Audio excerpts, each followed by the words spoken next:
ৰাজ্যিক কৰ্মচাৰী আৰু পেঞ্চনৰ বাবেও এটা সুখবৰ আছে। কিষাণৰ যিটো 22 নম্বৰ কিস্তিৰ পইচা, সেই পইচাটো পাবৰ কাৰণে আপুনি এইকেইটা কাম যদি নকৰে, তেনেকুৱা ক্ষেত্ৰত আপুনি PM কিষাণৰ যিটো আহিবলগীয়া 2000 টকা পইচা, সেইটো আপুনি লাভ নকৰিব। চৰকাৰে বহুতকেইটা গুৰুত্বপূৰ্ণ পদক্ষেপ হাতত লৈছে। বহুতে মোক সুধি আছিলে যে অৰুণোদয় আঁচনিৰ যি পইচা আছে, এই পইচাটো কোন মাহৰ পৰা দিব। গতিকে চৰকাৰে ইয়াৰ ওপৰত কৈ দিলে যে অৰুণোদয় আঁচনি আপুনি 1250 টকা কেতিয়াৰ পৰা লাভ কৰিব। লগতে ৰেচনৰ বাকীবিলাক সামগ্ৰী, চাউলটো পাবই, দাইল, চেনি, নিমখ আপোনালোকে কোন মাহৰ পৰা লাভ কৰিব, সেইটো কথাও চৰকাৰে কৈছে। আহিবলগীয়া সময়ত আপোনালোকৰ ৰেচন কাৰ্ডখন তেওঁলোকে ডিলিট কৰি দিব পাৰে বা ব্লক কৰি থ'ব পাৰে, যদি আপোনালোকে এই কামসমূহ সোনকালে কৰি নলয়। গতিকে আপোনালোকৰ যদি জব কাৰ্ড আছে, তেনেকুৱা ক্ষেত্ৰত আপোনালোকে এই পইচাটোৰ লগতে আৰু এটা আপুনি ধৰি লওক 25 বা 30 হাজাৰ টকা আপোনালোকে এক্সট্ৰাকৈও লাভ কৰিব। ডিজিটেল আছাম 2.0 চেনেলটোৰ ৰাতিপুৱাৰ এটা নতুন ভিডিঅ'লৈ আপোনালোক সকলোকে পুনৰবাৰ স্বাগতম জনাইছোঁ। অন্য দিনাৰ নিচিনাকৈ আজিও আপোনালোকৰ কাৰণে বহুত কেইটা গুৰুত্বপূৰ্ণ খবৰ একেলগতে এই ভিডিঅ'টোত লৈ আনিছোঁ। আৰু আজি যিহেতু দেওবাৰো হয়, সেইকাৰণে সপ্তাহটোৰ প্ৰায় কিছুমান গুৰুত্বপূৰ্ণ খবৰো আজি এই ভিডিঅ'টোত মই আপোনালোকক দিম। গতিকে হাতত চাহ একাপ লৈ লওক আৰু ভিডিঅ'টো সম্পূৰ্ণভাৱে প্ৰথমৰ পৰা শেষলৈকে চাওক, যাতে প্ৰত্যেকটো গুৰুত্বপূৰ্ণ ইনফৰমেশ্যন আপোনালোকে লাভ কৰিব পাৰে। ভিডিঅ'টো যদি চাই আপোনালোকৰ ভাল লাগে, ভিডিঅ'টোত লাইক এটা কৰিব।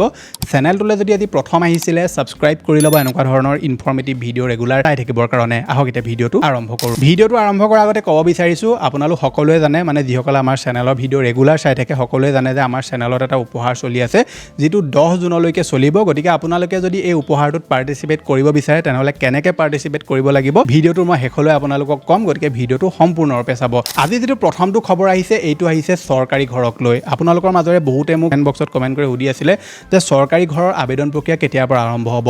আপুনি যদি প্ৰধানমন্ত্ৰী আৱাস যোজনা আৰবানত এপ্লাই কৰিব বিচাৰিছে, অৰ্থাৎ আপুনি যদি চহৰ এলেকাত থাকে বা নগৰ এলেকাত থাকে, তেনেহ'লে প্ৰধানমন্ত্ৰী আৱাস যোজনা আৰবানৰ কাৰণে বৰ্তমান এপ্লাই আৰম্ভ হৈ গৈছে। আপুনি অনলাইনত আপুনি এপ্লাই কৰিব পাৰিব। যিকোনো কম্পিউটাৰ কেফেত বা নিজেও আপুনি ঘৰতে অনলাইনত আপুনি এপ্লাই কৰিব পাৰিব। তাৰ কাৰণে আধাৰ কাৰ্ডৰ প্ৰয়োজন হ'ব, ইনকাম চাৰ্টিফিকেটৰ প্ৰয়োজন হ'ব আৰু কিছুমান নথিপত্ৰৰ প্ৰয়োজন হ'ব। সেইখিনি নথিপত্ৰ লৈ আপোনালোকে অনলাইনত এপ্লাই কৰিব পাৰিব। বাকী প্ৰধানমন্ত্ৰী আৱাস যোজনা গ্ৰামীণক লৈ চৰকাৰে এটা গুৰুত্বপূৰ্ণ আপডেট জাৰি কৰিছে। প্ৰধানমন্ত্ৰী আৱাস যোজনাৰ জৰিয়তে অসমৰ লাখ লাখ পৰিয়ালে এটা পকী ঘৰৰ সপোন সাকাৰ কৰিবলৈ সক্ষম হৈছে। ইয়াৰ দ্বিতীয় সংস্কৰণৰ অধীনত অসমত আৰু 16,800টা গৃহ অনুমোদনৰ জৰিয়তে আমি অধিক সংখ্যক পৰিয়াললৈ নিৰাপত্তা, মৰ্যাদা আৰু উন্নত ভৱিষ্যতৰ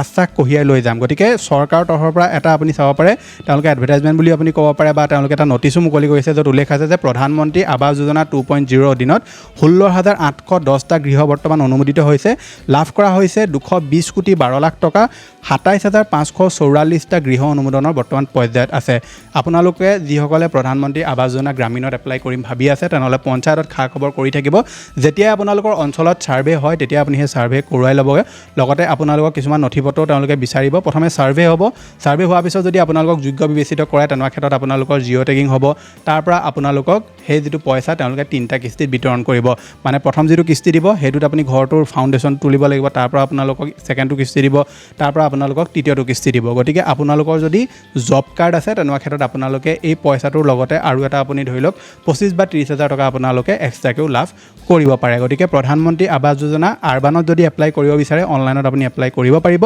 যদি গ্ৰামীণত এপ্লাই কৰিব বিচাৰে, তেনেহ'লে কেইদিনমান ৱেইট কৰক বা আপোনাৰ পঞ্চায়তত যেতিয়াই কাম আৰম্ভ হৈছে বুলি শুনে, ছাৰ্ভে যেতিয়া আপোনালোকৰ অঞ্চলত হ'ব, তেতিয়াই আপুনি সেইসমূহ কাম কৰোৱাই ল'ব। আগবাঢ়িছে পিছৰটো খবৰলৈ। আপোনালোকে যদি এয়াৰটেলৰ চিম ইউজ কৰে, তেনেহ'লে কেইদিনমানৰ আগত আপোনালোকে এটা নিউজ শুনিবলৈ পাইছিলে যে এয়াৰটেলৰ যিসকল পোষ্টপেইড ইউজাৰ হয়, মানে আমি যিবিলাকে ধৰি লওক মাহে মাহে ৰিচাৰ্জ কৰোঁ, সেইসমূহ হৈছোঁ আমি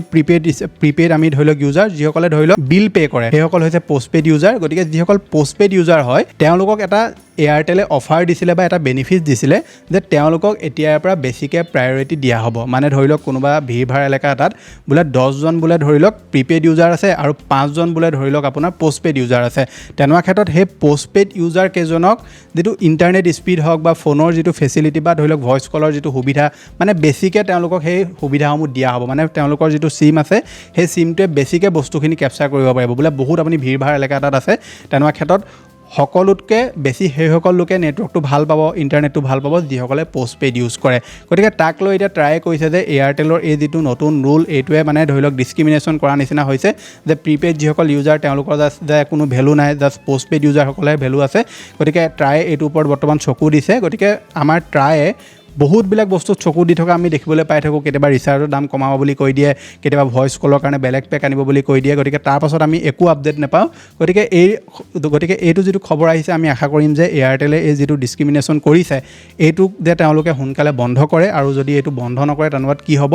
যিসকল প্ৰিপেইড ইউজাৰ আছে তেওঁলোকো বাধ্যত পৰি পোষ্টপেইড ইউজাৰ হ'ব লাগিব আৰু যিসকলে পোষ্টপেইড ইউজাৰ হ'ব নোৱাৰে তেওঁলোকে জাষ্ট সেই সাধাৰণ মানে জাষ্ট আগৰ নিচিনা শ্ল' নেটৱৰ্ক এটা লৈ তেওঁলোকে ফোনটো চলাব লাগিব বা বেলেগ চিম তেওঁলোকে ইউজ কৰিব লাগিব গতিকে এনেকুৱা ধৰণে যদি কৰে চিম কোম্পানীসমূহে আৰু প্ৰায়ে যদি এইবিলাকৰ পৰা নাকি নলগায় তেনেকুৱা ক্ষেত্ৰত আহিবলগীয়া সময়ত জিঅ'ই কৰিব সেইটো নিয়ম তাৰপৰা ভোডাফোনে কৰিব আৰু শেষত গৈ মানুহে প্ৰিপেইড ৰিচাৰ্জো কৰিব নোৱাৰা হ'বগৈ লাষ্টত পোষ্টপেইড চিম লৈ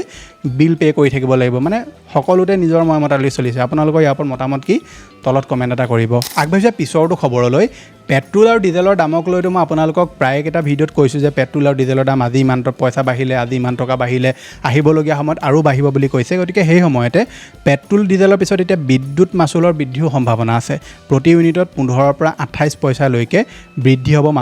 মাচুল বৃদ্ধিৰ সম্ভাৱনা আছে বিদ্যুৎ নিয়ামক আয়োগে গ্ৰহণ কৰিছে মাচুল বৃদ্ধিৰ সিদ্ধান্ত গতিকে আপোনালোকে আহিবলগীয়া সময়ত 15ৰ পৰা 28 পইচালৈকে আপোনালোকে বিদ্যুতৰ যিটো বিল সেইটো আপোনালোকে বঢ়া দেখিবলৈ পাব পাৰে গতিকে মূল্যবৃদ্ধি যেতিয়া সকলোতে হৈছে পেট্ৰল ডিজেল খোৱা বস্তু সকলোতে যেতিয়া মূল্যবৃদ্ধি হৈছে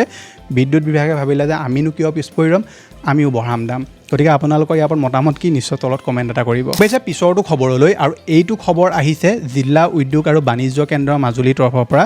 ইয়াৰ দ্বাৰাই মাজুলী জিলাৰ থলুৱা হস্তশিল্পমূলক কাৰ্যকলাপত জড়িত পঞ্জীয়নভুক্ত সমবায় সমিতিসমূহৰ পৰা মুখ্যমন্ত্ৰীৰ থলুৱা উদ্যোগ বিকাশ আঁচনি অৰ্থাৎ MMTUBAৰ অধীনত আবেদন বিচৰা হৈছে এই আঁচনিখনে পৰম্পৰাগত হস্তশিল্পমূলক কাৰ্যকলাপৰ বাবে আৰ্থিক আৰু কাৰিকৰী সাহায্য আগবঢ়াব আবেদনকাৰীসকলে সংলগ্ন আবেদন পত্ৰ পূৰণ কৰি তলত উল্লেখিত প্ৰয়োজনীয় নথিপত্ৰৰ সৈতে প্ৰধান পৰিচালক জিলা উদ্যোগ আৰু বাণিজ্য কেন্দ্ৰ মাজুলী কাৰ্যালয়ত জমা কৰিব লাগিব প্ৰস্তাৱৰ সৈতে দাখিল কৰিবলগীয়া প্ৰয়োজনীয় নথিপত্ৰসমূহ কি হয় মই আপোনালোকক স্ক্ৰীনত দি দিছোঁ আপোনালোকে চাই ল'ব ভিডিঅ'টো পজ কৰি গতিকে আপোনালোক যদি এই আঁচনিখনৰ কাৰণে যোগ্য হয় বা এই আঁচনিখনৰ কাৰণে যদি এপ্লাই কৰিব বিচাৰে তেনেহ'লে নিশ্চয় আপোনালোকে সোনকালে ইয়াৰ প্ৰয়োজনীয় নথিপত্ৰ সহকাৰে অফিচত গৈ ফৰ্মসমূহ জমা কৰিবগৈ আগবাঢ়িছে পিছৰটো খবৰলৈ বৰ্তমান সময়ত মূল্য বৃদ্ধিটো আমি সকলোতে দেখিবলৈ পাইছোঁ পেট্ৰল ডিজেল এতিয়া মই অলপ আগত ক'লোঁ যে বিদ্যুতৰ দামো বাঢ়িব পাৰে গতিকে সেই সময়ত আৰু আহিছে যে বৰ্তমান সময়ত মোবাইল ফোন আৰু লেপটপৰ যিবিলাক প্ৰাইচ আছিলে সেই প্ৰাইচবিলাক এতিয়া দিনক দিনে বাঢ়িবলৈ আৰম্ভ কৰিছে এনেকুৱা নহয় যে বোলে সপ্তাহত এবাৰ বাঢ়িছে বা মাহত এবাৰ বাঢ়িছে তেনেকুৱা নহয়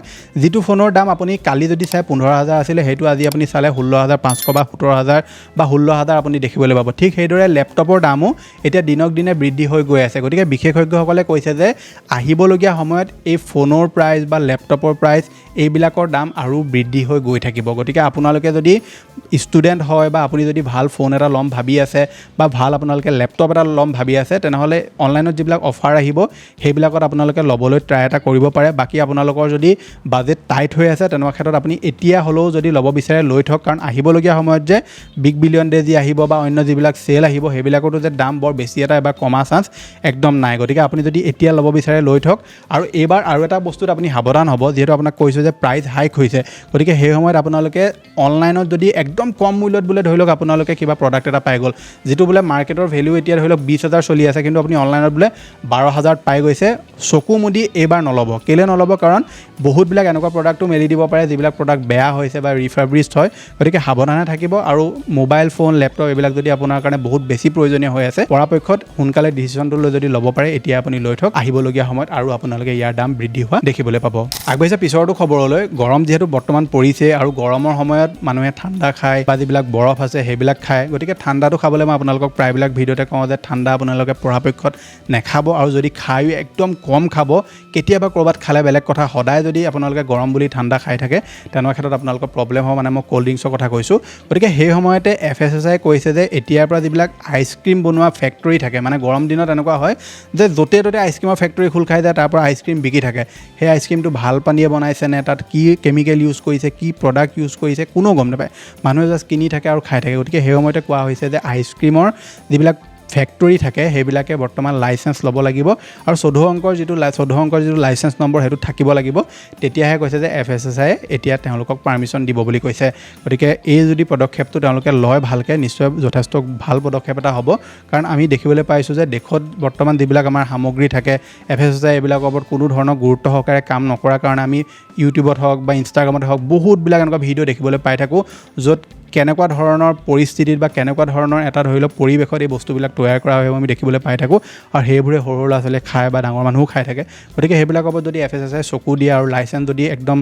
মেণ্ডেটৰী কৰি দিয়ে তেনেহ'লে যথেষ্ট এটা ভাল পদক্ষেপ হ'ব আপোনালোকৰ যদি EPFত একাউণ্ট আছে আপোনালোক সকলোৱে জানে যে EPFত আপোনালোকে কিবা এটা যদি কাম কৰিবলৈ যায় মানে EPFৰ ৱেবছাইটত যদি কিবা এটা কাম কৰিবলৈ যায় তেনেহ'লে কি হয় OTP ৰিলেটেড বহুত আপুনি প্ৰব্লেম দেখিবলৈ পায় বা উমাংগটো যদি আপুনি কৰিবলৈ যায় OTP ৰিলেটেড প্ৰব্লেম আপোনালোকে ফেচ কৰিবলগীয়া হয় গতিকে এতিয়া এটা নতুন ফিচাৰ্ছ লঞ্চ কৰিছে উমাংগে এতিয়াৰ পৰা আপোনালোকে যিটো EPFO কাম থাকে সেইটো কাম কৰিবলৈ যাওঁতে যদি OTPটো কাম নকৰে তেনে ক্ষেত্ৰত ফেচ অথেণ্টিকেটৰ জৰিয়তেও আপোনালোকে লগ ইন কৰিব পাৰিব কিবা কাৰণত বোলে OTP নাই অহা OTP নিদি যদি আপুনি ফেচ অথেণ্টিকেট কৰে তেনে ক্ষেত্ৰতো আপোনালোকে EPFO কাম কৰিব পাৰিব ৰিচেণ্টলি আৰু এটা নিউজ আহিছিলে যে EPFৰ কামবিলাক আপোনালোকে মানে EPFৰ যদি আপুনি পইচা উইথড্ৰ কৰে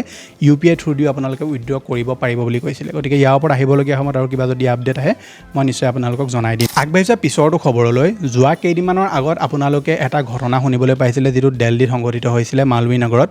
য'ত এখন হোটেলত জুই লাগি গৈছিলে তাত 21 জনৰ মৃত্যু হৈছিলে 19 জন ইনজাৰ্ড হৈছিলে আৰু মৃত্যু হোৱা 21 জনৰ ভিতৰত 10 জন ফৰেনাৰ আছিলে গতিকে সেই সময়তে এটা যথেষ্ট ভাল পদক্ষেপ কেইজনমান ব্যক্তি হাতত লৈছিলে মই আপোনালোকক সম্পূৰ্ণ নিউজটো দেখুৱাই দিছোঁ তেওঁলোকৰ নাম আছিলে মনছুৰ সালাউদ্দিন ৰিয়াজউদ্দিন শাহৰুখ আৰমান কপিল ৰাকেশ আৰু ইছৰাৰ তেওঁলোকে কি কৰিছিলে তেওঁলোকৰ ইয়াৰ ভিতৰত দুজন আছিলে মনছুৰ আৰু সালাউদ্দিন মেবি তেওঁলোকৰ যি দোকান আছিলে মেট্ৰেছৰ দোকান আছিলে সেই মেট্ৰেছৰ দোকানত পৰা তেওঁলোকে অলমষ্ট 2-2.5 লাখ টকাৰ মেট্ৰেছ তেওঁলোকে সেই হোটেলখনৰ তলত পাৰি দিছিলে যাতে মানুহে খিৰিকীৰ পৰা জঁপিয়াব পাৰে গতিকে এই সম্পূৰ্ণ যিটো তেওঁলোকে পদক্ষেপ হাতত ল'লে বা তেওঁলোকে নিজৰ লোকচানটো নেচাই মানুহৰ জানটো বচালে যাৰ ফলত বহুতো মানুহ ধুনীয়াকৈ ছেফলি তাত লেণ্ড কৰিলে কিছুমানে মাইনৰ ইনজাৰ্ড হৈছে বাৰু কিন্তু তাৰ পাছতো তেওঁলোকে সেই 2-2.5 লাখ টকা যে মেট্ৰেছ একদম মানুহক বচাবৰ কাৰণে ধূলিত বালিত পেলাই দি দিলে গতিকে তাৰ ফলত সম্পূৰ্ণ দেশে বৰ্তমান এই ব্যক্তিকেইজনক যথেষ্ট বাহবা দিছে গতিকে সময়ত আপোনালোকে যেতিয়া কোনোবা এজন মানুহ বিপদত পৰে তেতিয়া মানুহে কেতিয়াও পইচালৈ চাব নালাগে সেই মানুহজনক কেনেকৈ আপুনি বচাওক সেইটোৰ ওপৰত গুৰুত্ব দিব লাগে গতিকে এইকেইজন ব্যক্তিও সেই একেটা কামেই কৰিলে যাৰ ফলত এতিয়া দিল্লীৰ ঘটনাটোৰ পিছতে এই মানুহকেইজনক সকলোৱে বাহবা দিছে বাকী দিল্লীৰ এই যিখন হোটেলত ঘটনাটো ঘটিলে জুই লাগিলে পিছত গম পোৱা গ'ল যে সেই হোটেলখনত বহুতবিলাক নিয়ম উলংঘন কৰা হৈছিলে বেছমেণ্টত ৰুম বনাইছিলে কোনো এনেকুৱা ইমাৰ্জেঞ্চি এক্সিটৰ কোনো সুবিধাই নাছিলে আৰু লগতে ফায়াৰ এলাৰ্ম বা ফায়াৰ এক্সিটৰ কোনো ধৰণৰ সুবিধাই নাছিলে যাৰ ফলত এই ঘটনাটো সংঘটিত হ'ল বুলি কৈছে আৰু ইয়াৰ পিছতে এই যিখন হোটেল আছে এই হোটেলখনৰ মালিকক এৰেষ্ট কৰিলে হোটেল নে লজ কিবা এটা আছিলে মই একজেক্টলি পাহৰি গৈছোঁ মালিকক এৰেষ্ট কৰিলে আৰু গম পোৱা গৈছে যে সেই ব্যক্তিজনৰ আৰু ক'ৰবাত তেনেকুৱা লজ বা হোটেল আছে গতিকে এনেকুৱা ধৰণৰ ঘটনা যাতে আৰু নহওক সেইটো আমি আশা কৰিম দুখীয়া যাতে উচিত শাস্তি পাওক সেইটো আমি আশা কৰিম আগবাঢ়িছে পিছৰটো খবৰলৈ ইউটিউবৰ ভিডিঅ' আপোনালোক সকলোৱে চাই এই ভিডিঅ'টো আপুনি ইউটিউবতে চাই আছে গতিকে ভিডিঅ'টো লাইক এটা কৰা নাই যদি লাইক এটাও কৰি দিয়ক ইউটিউবে এতিয়া এটা নতুন এটা ফিচাৰ্ছ লঞ্চ কৰিব যিটোত কি হ'ব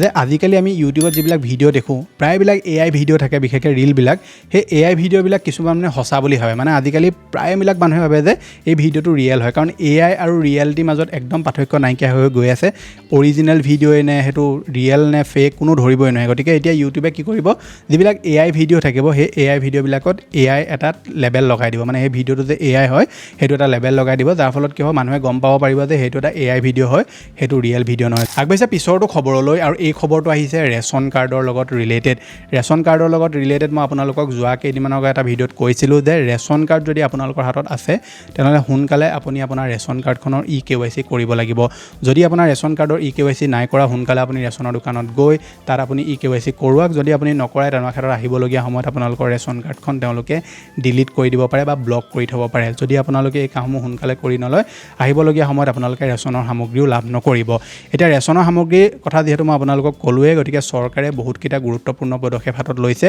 বহুতে মোক সুধি আছিলে যে অৰুণোদয় আঁচনিৰ যি পইচা আছে এই পইচাটো কোন মাহৰ পৰা দিব গতিকে চৰকাৰে ইয়াৰ ওপৰত কৈ দিলে যে অৰুণোদয় আঁচনি আপুনি 1250 টকা কেতিয়াৰ পৰা লাভ কৰিব লগতে ৰেচনৰ বাকীবিলাক সামগ্ৰী চাউলটো পাবই দাইল চেনি নিমখ আপোনালোকে কোন মাহৰ পৰা লাভ কৰিব সেইটো কথাও চৰকাৰে কৈছে গতিকে চৰকাৰে কৈছে যে তেওঁলোকৰ যি বাজেট আছে সেই বাজেট জুলাই মাহত আহিব গতিকে আগষ্ট মাহৰ 1 তাৰিখৰ পৰা আকৌ আঁচনিবিলাক দিয়া তেওঁলোকে আৰম্ভ কৰিব মানে অৰুণোদয় আঁচনি পইচা আপুনি সময়মতে আগষ্ট মাহৰ পৰাই লাভ কৰিব 10 তাৰিখৰ পৰা লাভ কৰিব পাৰে বা আগষ্ট মাহৰ শেষৰ পৰা লাভ কৰিব পাৰে বাকী আপোনালোকে চাউলটো পাবই দাইল চেনি নিমখ এইবিলাকো আপোনালোকে আগষ্ট মাহৰ পৰা এতিয়া পোৱাৰ সম্ভাৱনা আছে মুখ্যমন্ত্ৰী ডাঙৰীয়াই যোৱাকালি ক'লে যে তেওঁলোকে এতিয়া প্ৰথমে যিমানখিনি ধৰি লওক বাজেটত তেওঁলোকৰ পইচা আছিলে সেইখিনি তেওঁলোকে দিলে বাকী আকৌ যেতিয়া বাজেট হ'ব সেই বাজেট হোৱাৰ পাছত তেওঁলোকে ডিচাইড কৰিব আৰু আগষ্ট মাহৰ পৰা আকৌ তেওঁলোকে আঁচনিবিলাকৰ পইচা দিয়া এতিয়া আৰম্ভ কৰিব বুলি কৈছে। গতিকে আপুনি যদি অৰুণোদয় হিতাধিকাৰী হয় তেনেহ'লে আপোনালোকে আকৌ আগষ্ট মাহৰ পৰা পইচা লাভ কৰা এতিয়া সম্ভাৱনা আছে। আগবাঢ়িছে পিছৰটো খবৰলৈ আৰু পিছৰটো খবৰ আহিছে PM কিষাণ আঁচনিখনক লৈ। PM কিষাণ সন্মান নিধি আঁচনিৰ আপুনি যদি এজন হিতাধিকাৰী হয় তেনেহ'লে জুন মাহৰ আপুনি 15-20 তাৰিখৰ ভিতৰতে আপোনালোকে PM কিষাণ ৰিলেটেড যদি কিবা কাম কৰিবলগীয়া আছে সোনকালে কৰি লওক। যদি আপোনালোকৰ KYC হৈ থকা নাই সোনকালে আপুনি ষ্টেটাছটো চেক কৰি এবাৰ চাওক। আৰু PM কিষাণৰ যিটো 22 নম্বৰ কিস্তিৰ পইচা সেই পইচাটো পাবৰ কাৰণে আপুনি এইকেইটা কাম যদি নকৰে তেনেকুৱা ক্ষেত্ৰত আপুনি PM কিষাণৰ যিটো আহিবলগীয়া 2000 টকা পইচা সেইটো আপুনি লাভ নকৰিব। PM কিষাণৰ পইচাটো পাবৰ কাৰণে KYC কৰাটো মেণ্ডেটৰী হয়। লগতে আপোনালোকৰ যদি নথি পত্ৰ ৰিলেটেড কিবা খেলিমেলি হৈ আছে আপোনালোকৰ যদি ফিজিকেল ভেৰিফিকেশ্যন কৰিবলগীয়া হৈ আছে যিসকল লোকৰ ঘৰত দুজনে পইচা একেলগে পাই থাকে তেওঁলোকৰ ফিজিকেল ভেৰিফিকেশ্যন বিচাৰিছে, যিসকলৰ মাটি 2 ফেব্ৰুৱাৰী 2019 পিছত কিনা হয় তেওঁলোকৰ ভেৰিফিকেশ্যন বিচাৰিছে। গতিকে আপোনালোকৰ যদি এইবিলাক খেলিমেলি হৈ আছে প্ৰথমে ৱেবছাইটটোত গৈ চেক কৰিব যে কিবা প্ৰব্লেম আছে নেকি। যদি প্ৰব্লেম আছে সেইখিনি আপুনি গৈ ঠিক কৰাব লাগিব, তেতিয়াহে আপুনি PM কিষাণৰ পইচা লাভ কৰিব। যোৱাকালি অসম কেবিনেট বৈঠকত কেইটামান গুৰুত্বপূৰ্ণ সিদ্ধান্ত গ্ৰহণ কৰা হয়। এই সিদ্ধান্তকেইটা মই আপোনাক কৈ দিছোঁ। প্ৰথমটো সিদ্ধান্ত হৈছে বিধায়কৰ স্থানীয় এলেকা উন্নয়ন পুঁজি শক্তিশালীকৰণ। ৰাজ্যৰ সকলো বিধানসভা সমষ্টিৰ সম উন্নয়ন নিশ্চিত কৰাৰ উদ্দেশ্যে কেবিনেটে প্ৰতিগৰাকী বিধায়কৰ স্থানীয় এলেকা উন্নয়ন পুঁজি 2024-27 বৰ্ষৰ পৰা বছৰি 1.5 কোটি টকালৈ বৃদ্ধি কৰাৰ অনুমোদন জনাইছে। লগতে 2027-28 বৰ্ষৰ পৰা এই পুঁজিৰ পৰিমাণ 2 কোটিলৈ বৃদ্ধি কৰা হ'ব। ডিব্ৰুগড়ত ৰাজ্যৰ দ্বিতীয় ৰাজধানী স্থাপন। অসমৰ দ্বিতীয় ৰাজধানী হিচাপে ডিব্ৰুগড়ৰ সুসংগঠিত আৰু বহনক্ষম বিকাশ নিশ্চিত কৰাৰ লক্ষ্যৰে কেবিনেটে ৰাজ্যৰ ৰাজধানী অঞ্চল Dibrugarh state capital region area Dibrugarh গঠন আৰু ৰাজ্যৰ ৰাজধানী অঞ্চল উন্নয়ন কৰ্তৃপক্ষৰ ডিব্ৰুগড় স্থাপনত অনুমোদন জনাইছে। ডিব্ৰুগড়ৰ বিধায়কগৰাকীৰ কৰ্তৃপক্ষৰ পদাধিকাৰ সূত্ৰে অধ্যক্ষ হিচাপে দায়িত্ব পালন কৰিব আৰু কেবিনেটে মন্ত্ৰীৰ মৰ্যাদা লাভ কৰিব। এই পৰিসৰে ডিব্ৰুগড় জিলাৰ অন্তৰ্গত ডিব্ৰুগড়ৰ ৰাজধানী পৰিসৰক কেন্দ্ৰ কৰি 20 কিলোমিটাৰ ব্যাসাৰ্ধ এলেকা সামৰি ল'ব। বিদ্যমান উন্নয়নমূলক প্ৰকল্পসমূহৰ উপৰি আন্তঃগাঁথনি উন্নয়নৰ বাবে 5 বছৰত মুঠ 500 কোটি টকাৰ বিশেষ পুঁজি আবণ্টন কৰা হ'ব। চতুৰ্থ বৰ্গৰ কৰ্মচাৰীৰ পদোন্নতিত উৎসাহ। সেৱাৰ কৰ্মচাৰীসকলক তৃতীয় বৰ্গৰ পদলৈ পদোন্নতি দিয়াৰ প্ৰতিক্ৰিয়া সুসংগঠিতভাৱে নিয়ন্ত্ৰণ কৰাৰ উদ্দেশ্যে কেবিনেটে অসম মাধ্যমিক শিক্ষা সেৱা 2024 সংশোধনৰ অনুমোদন জনাইছে। ৰাজ্যিক কৰ্মচাৰী আৰু পেঞ্চনাৰ বাবেও এটা সুখবৰ আছে। কেবিনেটে ৰাজ্যিক কৰ্মচাৰী আৰু পেঞ্চনাৰসকলৰ বাবে মৰগীয়া ভাত্তা আৰু মৰগীয়া সাহায্য 58% পৰা 60%লৈ বৃদ্ধি কৰাৰ সিদ্ধান্ত গ্ৰহণ কৰিছে। এই বৰ্ধিত হাৰ জুন 2024 দৰমহা বা পেঞ্চনৰ সৈতে জুলাই 2024 চনত প্ৰদান কৰা হ'ব। আগবাঢ়িছে যি শেষৰটো খবৰলৈ। কৰোণা ভাইৰাছটো গুচি গ'ল কিন্তু এটা নতুন ভাইৰাছ আহিছে যিটো কৰোণা ভাইৰাছতকৈও ডেঞ্জাৰ। সেইটো হৈছে ইবোলা ভাইৰাছ। এইটোৰ বিষয়ে আপোনালোক সকলোৱে জানে। গতিকে ইবোলা ভাইৰাছক লৈ ছত্তীশগড়ত 3জন এনেকুৱা তেওঁলোকে ইবোলা ভাইৰাছৰ সংক্ৰান্ত ব্যক্তি পালে, মানে ইবোলা ভাইৰাছ তেওঁলোকৰ গাত ধৰা পৰিছে। যিকেইজন আফ্ৰিকাৰ পৰা আহিছিলে, মানে ইণ্ডিয়াৰে হয়, তেওঁলোক আফ্ৰিকাৰ পৰা আহিছিলে দেশলৈ আৰু তাৰপিছত তেওঁলোকক এতিয়া 21 দিনৰ কোৱাৰেণ্টাইনত ৰখা হৈছে। গতিকে এই যিটো ইবোলা ভাইৰাছ বিশেষজ্ঞই কৈছে যে ইবোলা ভাইৰাছটো ক'ভিডতকৈ বহুত ডেঞ্জাৰ। ইয়াত কি হ'ব, 10 জনৰ ভিতৰত যদি আগত ক'ভিডত এজন ব্যক্তিৰ মৃত্যু হৈছিলে, ইবোলা ভাইৰাছত 10 জনৰ ভিতৰত 5-4জন মানুহৰ মৃত্যু হোৱাৰ সম্ভাৱনা থাকে। গতিকে এই যিটো ভাইৰাছ আছে এই ভাইৰাছটো বহুতবিলাক জেগাত বিয়পিছিলে বুলি প্ৰথমে নিউজ ওলাইছিলে কিন্তু এতিয়া লাহে লাহে নাইকিয়া হৈছে। কিন্তু ভাৰতবৰ্ষৰ ছত্তীশগড়ত এতিয়া এয়াৰপৰ্টত তেওঁলোকে যেতিয়া চেকিং কৰে, মানে বাহিৰৰ পৰা যেতিয়া মানুহ আহে তেওঁলোকক চেক কৰা হয় যে কিবা তেওঁলোকৰ ভাইৰাছ আছে নি। আৰু ৰিচেণ্টলি যিটো ইবোলা ভাইৰাছ আকৌ ষ্টাৰ্ট হৈছে বুলি কৈছে। গতিকে ইয়াৰ ফলত চেক কৰোঁতে ধৰা পৰিলে যে 3জন ব্যক্তিৰ গাত ইবোলা ভাইৰাছ আছে, যাৰ ফলত তেওঁলোকক 21 দিন বৰ্তমান কোৱাৰেণ্টাইনত ৰখা হৈছে। গতিকে আমি আশা কৰিম যে এই ভাইৰাছবিলাক আকৌ যাতে নাহে আৰু আপোনালোকো সাৱধানে থাকিব। আমি সকলোৱে আশা কৰিম যে এই ধৰণৰ ভাইৰাছবিলাক যাতে আকৌ নাহে। গতিকে আকৌ যদি এনেকুৱা ভাইৰাছ আহিবলৈ হয় আকৌ লকডাউন হ'বগৈ, আকৌ আগৰ নিচিনা ঘটনা ঘটিব। গতিকে সেইকাৰণে আমি এইটোৱে বিচাৰিম যে ভাইৰাছ এইবিলাক বস্তু যাতে আৰু নাহে, আমি সেইটোৱে সকলোৱে আশা কৰিম। আপোনালোকক মই ভিডিঅ'টো ষ্টাৰ্টিঙতে কৈছিলোঁ যে আমাৰ চেনেলত এটা উপহাৰ চলি আছে, যিটো উপহাৰ হৈছে Zee5ৰ ছাবস্ক্ৰিপশ্যন। যিহেতু FIFA ৱৰ্ল্ড কাপ ষ্টাৰ্ট হ'ব আৰু FIFA ৱৰ্ল্ড কাপ এবাৰ Zee5ত দিয়া হ'ব। মানে আপুনি যদি OTTত চাব বিচাৰে তেনেহ'লে Zee5ত আপুনি চাব লাগিব, বাকী টিভিটো বাৰু ব্ৰডকাষ্ট কৰিব। বাকী আপুনি OTTত যদি চাব বিচাৰে তেনেহ'লে ছাবস্ক্ৰিপশ্যন যদি আপুনি ল'ব নোৱাৰে বা নলওঁ বুলি ভাবিছে তেনেহ'লে ফ্ৰীতে যদি ছাবস্ক্ৰিপশ্যন ল'বলৈ বিচাৰিছে তেনেকুৱা ক্ষেত্ৰত আমাৰ 2 জুনৰ পৰা 10 জুনলৈকে যিমানকেইটা ৰাতিপুৱা ভিডিঅ' থাকিব, যিকোনো আপোনালোকে ভাল কমেণ্ট এটা প্ৰত্যেকটো ভিডিঅ'তে কৰিব। যিসকল লোকে ভাল ভাল কমেণ্ট কৰিব, যোনে চবতকৈ বেছি আৰু সোনকালে কমেণ্ট কৰিব তেওঁলোকক আমি চিলেক্ট কৰিম আৰু ইনষ্টাগ্ৰামৰ থ্ৰু দি তেওঁলোকক আমি Zee5ৰ এটা ছাবস্ক্ৰিপশ্যন ফ্ৰীতে দিম। গতিকে আপুনি FIFA ৱৰ্ল্ড কাপ যদি চাই ভাল পায় আমাৰ প্ৰত্যেকটো ভিডিঅ' চাব 10 জুনলৈকে, যাতে আপোনালোকে Zee5ৰ ছাবস্ক্ৰিপশ্যনটো ফ্ৰীতে লাভ কৰে। বাকী এই ভিডিঅ'টো চাই আপোনাৰ কেনেকুৱা লাগিলে নিশ্চয় তলত কমেণ্ট এটা কৰি জনাব। মই লগ পাম এটা নতুন ভিডিঅ'ত। আজিলৈ ধন্যবাদ।